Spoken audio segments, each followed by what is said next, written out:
Hi, professors. My name is Ashley Davis, and I'm a junior at UNCW studying business administration and a concentration on marketing strategy.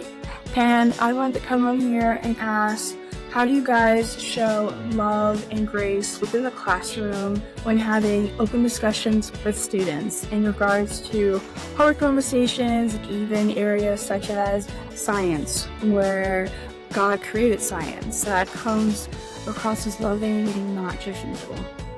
Well, Jonathan, welcome to Meet the Prof. It's so good to have you with us, and you're the first Virginia Tech professor we've had on the podcast. So how you doing today? I didn't know that. It's a pleasure to be your first Hokie, and I slept 9 hours last night, which is unheard of, so I'm doing phenomenal. 9 hours. That's great. Wow. There's no telling the answers you're going to come up with that kind of sleep. Well, Spence, also, it's good to have you. Thanks again for helping with the chat and audience coming in. How you doing, Spence? I'm doing great. And all our audience there, if you could just say hello in the chat and drop in questions in there. Great. Jonathan, what are Virginia Tech students like? Yeah, I think it's really fun being a professor at Virginia Tech because the students are really genuine and they just seem really earnest. My favorite example is I've had over 50 undergraduate students publish papers with me doing research, whereas in a lot of places, like, it's more of a grad student postdoc thing to do like the higher level publishing. So I just think they're really kind of fearless at just wanting to learn how to do things for the first time.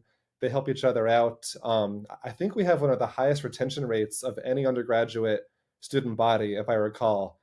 So yeah, I think there's just a sense of humility and togetherness that tech students tend to have that I think makes it kind of a special place to work at.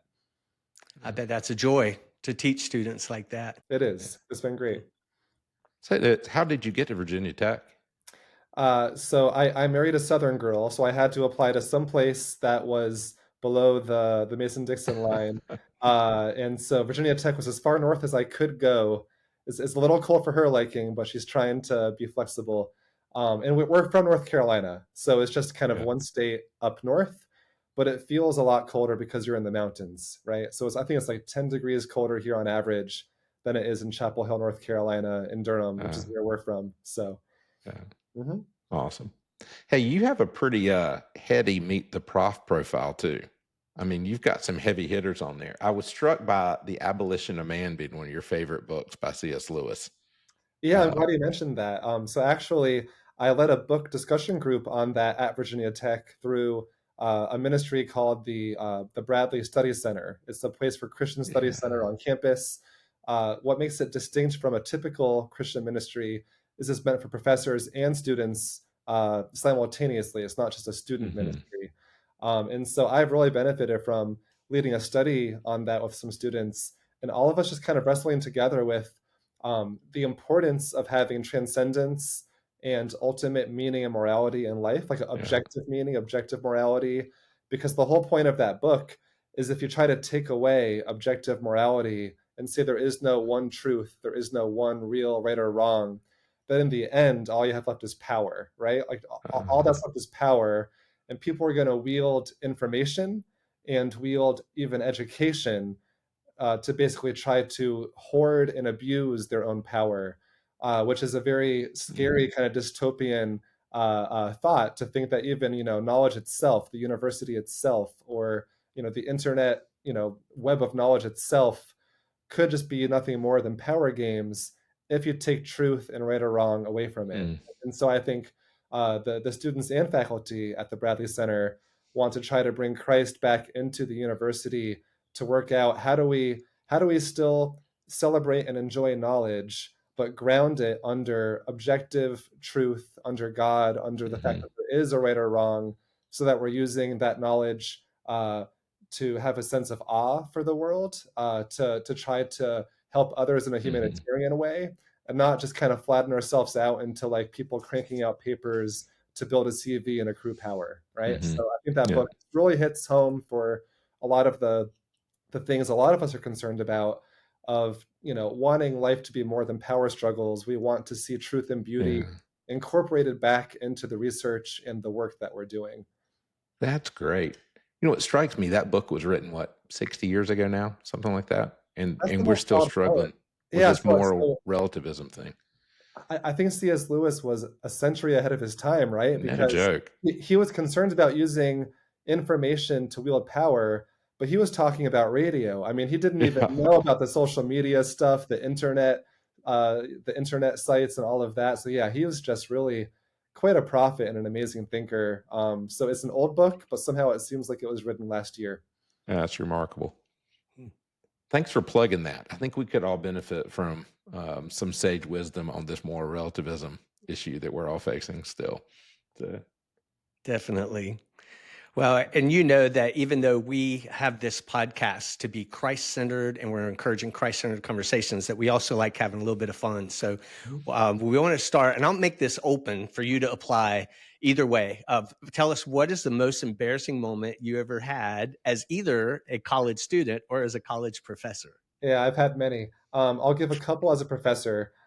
So a fun fact about me was my wife and I had 5 kids born all while I was on tenure track, which is the most busiest time of someone's early career. And so to say I was frazzled from time to time would be an understatement. I was almost always coming into my work pretty late and then having to leave early, always behind on things, it seems like. And so multiple times I would come dashing into my own class that I was the teacher of, several minutes late. And that was kind of embarrassing to be late to your own class. I didn't like that. But it seemed to happen at least once or twice every semester when I had a newborn. And then I think another fun, embarrassing moment was I had a typo in my class notes one day when I was teaching my fluids class to like 70 undergraduates. And because of my typo, I could only solve this one problem if it turned out that salt water was lighter than fresh water. And so I give them the solution and I explain how that means that, okay, now we know the salt water is lighter than fresh water. And they're all looking at me baffled, like not wanting to correct me, but they're like, wait a minute, that doesn't check out, does it?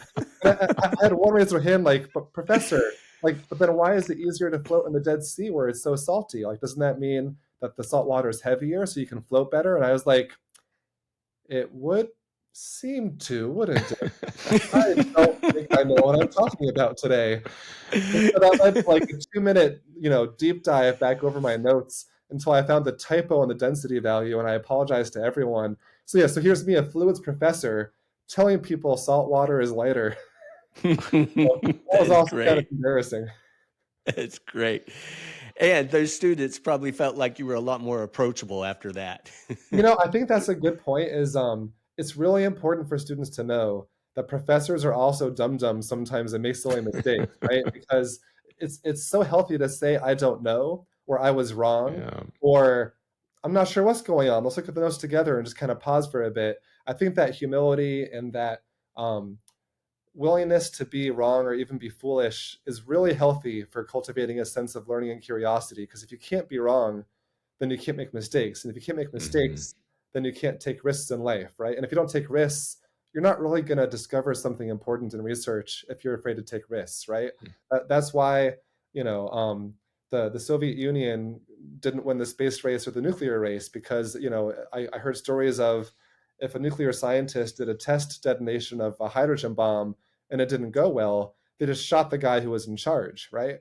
And so if you have that level of pressure and can't make a mistake kind of mindset burdening you, it's really going to cripple your ability to be creative and to be be free in how you think about things. So, yeah, I think that's a great point, that we should actually celebrate the fact that I was telling them that salt water was lighter and then have a laugh about it later. Definitely. That's a great story. Well, so I would love to dive in some now about your spiritual journey. So you had a dramatic conversion experience when you were in college. And while you're sharing that, while I'm asking this, I want to invite the audience again during any part of this to put any questions you have in the chat. And we'd love to interact with you if you have questions for Jonathan too. But will you tell us, Jonathan, some about that conversion story? Yeah, sure. So I grew up a progressive / nominal Christian, I guess you could say, and I didn't know the term, but Wikipedia taught me about this term that I think was me to a T. It's called moralistic therapeutic deism. Have you ever heard that? I've never heard that. That is a mouthful. Yeah, so I'll say it one more time because it is a mouthful. Moralistic therapeutic deism. or you could say MTD for short. And I find this fascinating because it was this guy, Christian Smith. He's a sociologist. He interviewed over 3,000 teenagers in the early 2000s. And he basically realized that the faith that they were describing didn't check any classical box. Like, that's not really Christianity, but it's also not really atheism or agnosticism either. Like, what is this thing? So he kind of collected all the common strands that they were all saying, and he coined this term to describe like the common denominator of how they were describing their faith life. So the moralistic part means it was more about what I did to be a good person than about what God has done, right? That's the moralistic part. It was very kind of works-based, self-righteous for sure. The therapeutic part was it was more about making me feel good about myself and my good deeds or how great I was, as opposed to like it genuinely being about glorifying God or loving others above myself, right? So that's the therapeutic part, is it makes you feel good about yourself, that you're a good person in your eyes. And then the deism part is kind of like, lots of ways would go to God, or I would never think it was important to evangelize or say Christ is the only way because that's too narrow. So that kind of like really fuzzy, all paths lead to Rome sort of sense of God is where the deism is kind of starting to replace the theism, if that makes sense. And so it turns out this is actually right now the most common religion in America, but nobody who believes it even knows that's what they believe, right? In their mind, myself included, that basically was Christianity because that was the air I was breathing implicitly, and I never was really given the gospel in a way that I could comprehend that would kind of deprogram me from that air that I breathed. So that was kind of my go-to, this MTD approach to life until I was in college. When I was in college, I didn't go to church on my own because it just wasn't that important to me anymore. If I'm a good person, church was kind of like this fuzzy secondary thing, or if you're busy, like, what's the point, right? Because if I'm good and just need God sprinkles every now and then, I guess like church wasn't really that important of a thing for me anymore. But I also kind of recognized that I was hitting into a wall with this MTD approach because I was having to basically suppress things about myself that didn't seem so good, right? Like if I was going to be brutally honest, I was doing things that I wasn't proud about. Then I was kind of being selfish and very, very grade-centric, self-centric in how I was going about my college life. I wasn't connecting well with my community there. I was almost entirely thinking about and bragging about how busy and stressed I was with classes and wanting to get good grades. I was kind of a very hollow and isolated person. I was kind of gradually realizing once I was entering into this kind of early adulthood phase of college, and I didn't really like it, but I didn't really know what else to do about it. And so then by God's providence, I tried a club water polo team just for fun to try something new and stay in shape. It was actually kind of funny because it was a co-ed club water polo team, but at my college, there were no varsity men's teams. Like it was just the club team. So we had to play the men varsity team for other colleges. So there's this one game I'll never forget. It was like high comedy. We had to play the Yale men's varsity water polo team as a club co-ed team who barely knew how to play, some of us, myself especially. And I think the final score was 22-2. No. And the only two goals we scored, we had this giant bear of a guy who was our goalie, and he got so mad at the offense constantly turning the ball over and not even getting across to the other side of the pool that he just hucked the ball across the entire pool twice and happened to score that way. 2 times. Those were your 2 scores. That's hilarious. Because our offense couldn't even get it halfway across the pool without getting it stolen. Wow. But anyway, so that was just kind of a fun side story there with just how inept we were compared to these varsity teams. But anyway, by God's grace, the only believer on the team, who was also one of the only believers in my entire college, because I went to Trinity College. It's a very small, very secular private school in Hartford, Connecticut in New England. So there were probably 10 or 15 Christians in the entire college. Like that's how small and how secular that place was. And by God's providence, one of those few believers was on my water polo team. He was the captain of the team, actually. And I think he could kind of tell that I was this kind of anxious, isolated kind of ball of stress. Like I think he was picking up on that. And he just very graciously invited me to the only men's Bible study on campus after a few weeks of me being on his team. And being kind of lonely and just like, at the end of my rope, I was like, yeah, why not? Like that, I haven't been to church in a couple of years. I've never done a Bible study before, actually, like outside of Sunday school. So I was kind of curious what that would look like for adults to do that outside of a church context. And so it happened to be on the book of Romans. And I kind of had to just get shocked by the fact that I was 19 years old and didn't even know what the Bible was saying about the gospel or about grace, even though I was raised in a church. By Romans 3, I was like, this is not anything at all like what I thought it meant to be a Christian, or how God saw me, or what it would even mean to be a good person or get into heaven. Like, this is kind of the exact opposite of what I thought I was supposed to be doing. So I was frankly just kind of stunned. So Romans 1, Romans 2, I was just kind of stunned. And then by Romans 3, we read the verses. I have them printed out so I can read it too, if that's okay. Absolutely. It was Romans 3, 20 through 22, where it says, therefore, no one will be declared righteous in God's sight by the works of the law. Rather, through the law, we become conscious of our sin. But now, apart from the law, the righteousness of God has been made known, to which the law and the prophets testify. This righteousness is given through faith in Jesus Christ to all who believe. Romans 3, 20 through 22. So this just turned my MTD totally upside down and it shattered it on its head, right? Because it was saying not only can't I be a good person on my own, but even trying to kind of just reveals how unrighteous and how sinful I really am, which was kind of what I was starting to realize, but I was trying to suppress it by being isolated, right? And then this notion of, oh, you don't have to do that because actually Christ was righteous for you and he already gave it to you if you want it. Like, no strings attached, doesn't matter what you do, today or in the past or tomorrow, like, it's yours. No one had ever said that to me before, at least in a way that actually connected or was like so explicit the way that Paul is so explicit about it in Romans. And so just by that third week of the Bible study, I completely renounced my kind of wishy-washy MTD type faith and became a Bible believing Christian, like almost virtually overnight.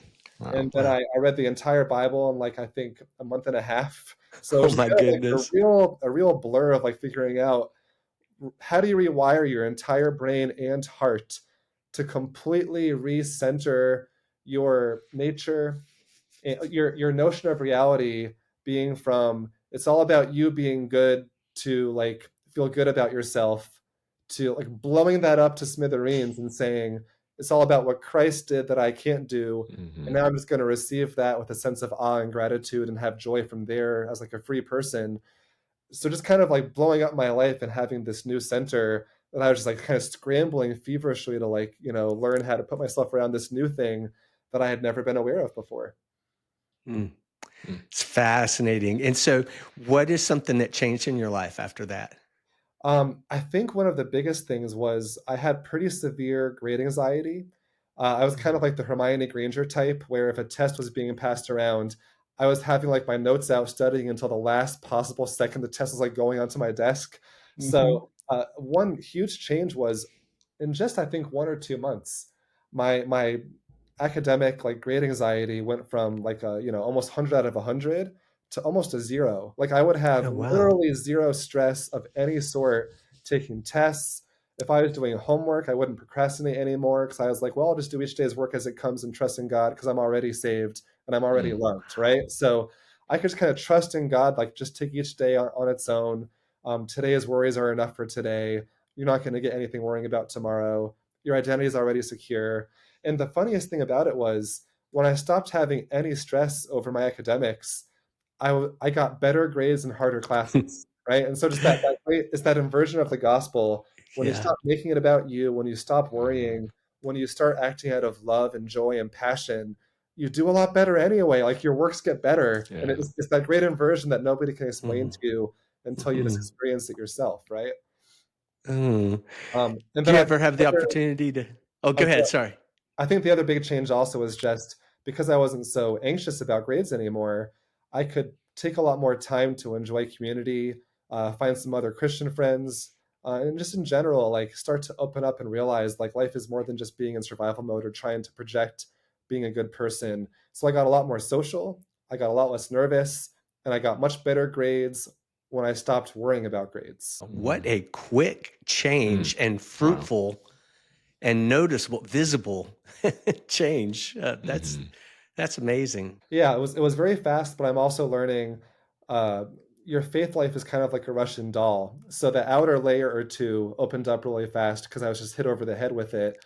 But then as you get older, you find, oh, there's these layers inside of that you couldn't even become aware of until you shed those outer layers, right? So it was very fast, but I want to also emphasize to like the younger students listening, I didn't have it all figured out right away either. There were deeper layers to my self-righteousness, to my insecurity, to my stubbornness, that I didn't really even see until, I'm in charge of multiple students in my lab now, and I've got 5 kids and a wife who require me to become way even less selfish than I thought was possible, right? And kind of reveal my own sin to me in completely new ways. So it was a fast change, but I'm still changing right now. And when I shed this 7th layer that I'm shedding right now, there'll be an 8th layer inside of that that I wasn't aware of, right? So I think that's, it's really painful on some level, but I think it's also a fun part of sanctification is you get to keep shedding more and more layers of your old ways, your selfish ways, and you keep filling in blind spots very slowly by God's grace to get to see more of the gospel picture that He actually wants you to live by. Yeah. Wow. And we can all be encouraged that Paul, who wrote most of the Bible, was still struggling with it in Romans 7 when he says, I know what I want to do, but I don't do it. That which I hate is what I still do. He's still going to shed those layers. I love how you put that. That's fantastic. Yes, exactly. And he was still having blow up fights with his own, Christian peers as he goes around the world, right? So so even Paul had to keep struggling with his own sin and the sins of others. It's never a finished story. Yeah. I hope you get to share that with your students. Do you get to get this deep with students on a regular basis? That's an interesting question. I think not in the way I just said it to you all, but I do try to have creative and more indirect ways to talk about those sorts of things in a more general sense. It's really tricky because when you're over someone, like in a classroom or in a laboratory, there is a power imbalance, right? Where that's true. It can become a little thorny to explicitly start evangelizing to somebody who is probably not a believer, because if you're also in charge of that person's kind of grade or even like their graduate degree, that can lead to like a bit of a tough context and like how honest can they be to push back if I'm over them and saying, well, I believe this. True. So it's really tricky. I think it is important to be bold in your faith and not shy away from having conversations whenever they organically come up. But I guess what I'm saying is I've learned to not like kind of force or explicitly jam into like inorganic situations some kind of like disagreement and, oh, well, here's why, you should be a Christian. So I'm trying to get better at like just the non-confrontational, indirect ways to guide people who I think are kind of curious about God, to kind of guide them toward Christ in a very gentle way. Just one example, that the pictures on the wall behind me, lots of students come in and just kind of realize, oh, this is not the kind of guy who just wants to put all of his awards on his wall. Like he has a family, a big family. Like, are you Mormon? No, I'm not Mormon. But just little cues like that I'm not just my CV or my awards or my papers, that I see myself as a kind of whole-bodied human that has other humans that I'm connected to and responsible for. And maybe that, I think, it's just kind of like unconsciously encourages students, well, they can be a whole person too. They can have someone in their life they care about too and leave the lab early on Friday, right? So I think that's one way that I do it. And then I think my favorite way is whenever I go to a conference, I always schedule 1 or 2 extra days with my students to go on adventures together. It could be hiking the Great Wall together in China. It could be, I had a conference in Hong Kong last summer where my students were pretty athletic. So we all went adventure hiking on cliffs and rainforests together. We went skiing on the Matterhorn in Switzerland after a conference one winter. And I think it's in, we do group hikes if there's somebody graduating. And I think it's in those kind of more informal settings where people just start talking about life anyway, right? And it's in those moments, if it does come up, that I'll seize any chance to kind of just mention, well, yeah, actually, everything that I have in my life going for me came from finding Christ and from the lightness and the joy and the passion that he gave me through loving me up front and, kind of securing my identity. And, that's why I'm not nervous doing research or, trying hard things that might be scary to people. So yeah, I think it's those more informal, organic moments where those talks tend to come out, and I can help mentor and disciple students who are either already Christian or who are agnostic, but kind of want to know what the something more is in life beyond their work. I appreciate you explaining that, because I think this will be not only encouraging for students now who are listening to be able to hear some things you might not say in the classroom, but you've said some things that I think will encourage other faculty who struggle with this reality of I have authority over my students, and how much can I share Christ with them. And are there any other examples of creative ways you found to even let your students know that you are a believer? Yeah. So I think my favorite one is when I teach my fluids class, I have to teach anyway the first and second laws of thermodynamics. And so I'll try to make it pretty simple for the non-physicist out there. But the first law is just that basically mass and energy are always conserved. Like you can't create or destroy anything. Energy is always the same net amount that it always was. It can change forms, but you can't create energy out of nothing, right? And the second law is just basically you always lose in life. There's always friction, or hot always flows to cold. So I actually use these two laws I have to teach anyway, and I do a 5-minute kind of quasi-evangelism to my class using the first two laws. And I'll try to explain what I mean by that. Okay. When I finish teaching them, it's a Friday by that point. The students are getting kind of like daydreamy anyway. They're kind of bored. It's Friday. They're thinking about the weekend and the football game. It's okay. Like you all seem bored to me. Like, can I shake it up and get philosophical for a minute? And they always light up like, oh yeah, get philosophical, please. Like, what's up, professor? And so I say, okay, well, let's think about this more big picture, not just fluid mechanics. If the second law means that you're always increasing in disorder and the hot is always flowing to cold, what does that tell you about the sun? What can we know about the sun? And they think for a minute, and then one person always answers, well, that means that the sun can't last forever, because eventually, by second law, all the heat would spread everywhere and the sun would burn out. And I say, exactly. And so if the sun can't last forever, what does that tell you about the age of our solar system or the universe? And they pause and they think, and then they say, well, that means that it couldn't have lasted forever. Like the universe is a finite amount of years old. And I say, that's exactly right. By second law, we know that we do not have some static, infinite universe.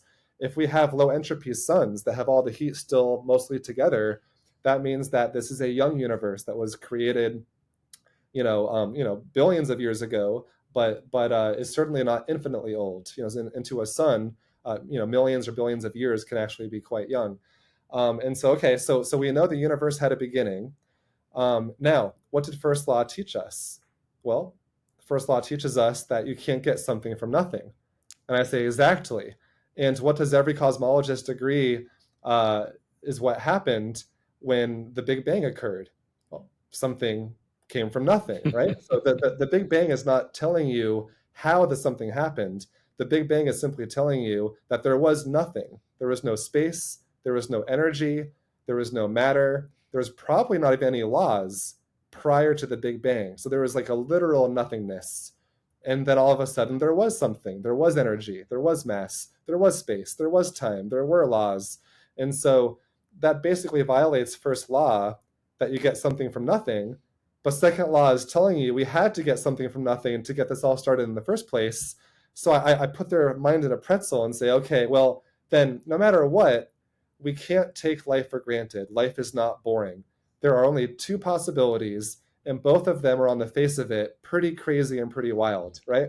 Possibility one is that nature had to break itself to make itself before it was even in existence. Okay, well, that's crazy. So nature had to break its own laws to make itself before it even existed. That's certifiable. That's crazy. Or there has to be something beyond nature itself, beyond the universe, space-time continuum, that is not subject to those laws, and is able to then create both nature and the laws that operate on nature. And we call that something supernatural, super meaning outside of or bigger than nature. And many of us call that God. And so, I basically pose there is no simple, obvious scientific answer for how this all came to be. There's only two kind of crazy choices: that nature broke itself to make itself, or that you have something beyond nature. And, I think that kind of gives a level of plausibility where, it's not that crazy to believe that there's something outside of nature, if the only alternative is something even crazier, that nature had to break its own laws to make itself when there was nothing to make itself from in the first place. It's kind of implying, well, that's probably an even bigger stretch than believing in a supernatural being. Well, we'll pause right there and stay tuned for next week for part 2 of our interview with Jonathan. Listeners, if you're a Christian professor, have you considered how you might creatively introduce spiritual things into your lectures in a way that would open the door for students to come to you if they wanted to talk more, especially about Jesus? I'd encourage you to think about that. And college students, if you'd be interested in submitting a question to Christian professors here, we would love that. And the best way to do that is if you find us on Instagram and send us a DM with your question for the professor and let us know your name and what school you're at as well. And lastly, if you would like to give financially to this outreach, I'm on staff with Crew, the Faculty Commons Ministry. We would love to have you a part of our team. So if you're interested, you could give online at give.cru.org. That's cru.org/0424344. Thanks for listening, for being a part of this with us. And until next time, we hope this encourages you to have a Christ-centered conversation on your college campus.